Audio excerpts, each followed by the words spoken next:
Assalamualaikum warahmatullahi wabarakatuh. Saya Halimatus Sadiah. Di sini saya akan sedikit menjelaskan tentang perbedaan masyarakat desa kota dari segi geografi fisik. Masyarakat desa yang pertama, pekerjaannya dipengaruhi oleh lingkungan alam.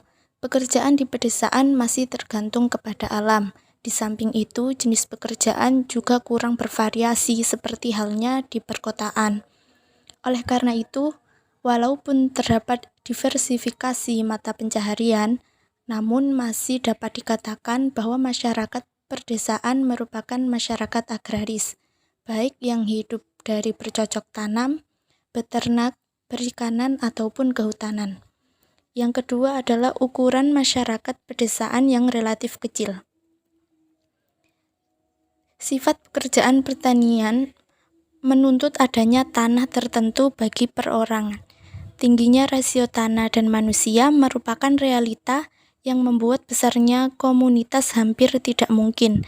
Hal inilah yang menyebabkan rendahnya kepadatan penduduk pedesaan. Dengan kata lain, ukuran komunitas dan kepadatan penduduk keduanya secara langsung tergantung pada sifat pekerjaan pertanian. Yang ketiga, kepadatan penduduk yang juga relatif rendah. Kepadatan penduduk merupakan perbandingan antara jumlah penduduk dengan luas wilayah per kilometer persegi. Kepadatan penduduk pedesaan dibandingkan dengan seluruh luas tanah yang ada relatif rendah.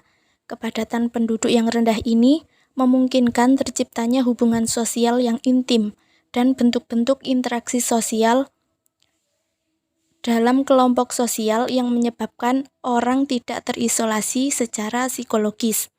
Yang keempat adalah mobilitas sosial masyarakat relatif rendah. Di pedesaan, anggota-anggotanya lebih kuat terkait dengan status sosial mereka, sedangkan di perkotaan mereka lebih sering berubah dan berpindah dari status ke status yang lainnya.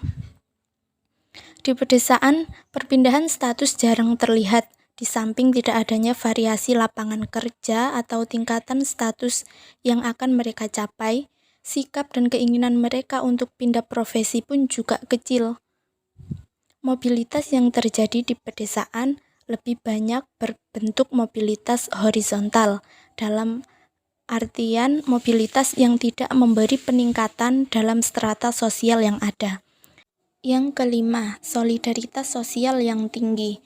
Solidaritas sosial pada masyarakat pedesaan merupakan kesatuan atau unity yang didasarkan atas persamaan-persamaan, yaitu kesatuan yang dihasilkan dari sifat-sifat atau ciri-ciri yang sama, tujuan yang sama, serta pengalaman yang relatif sama.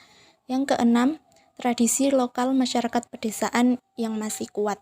Hidup di desa banyak berkaitan dengan tradisi, nilai, norma, adat yang telah berkembang secara turun-temurun dari satu generasi ke generasi berikutnya, sehingga masyarakat desa cenderung kurang dinamis, kurang rasional, dan kurang kritis.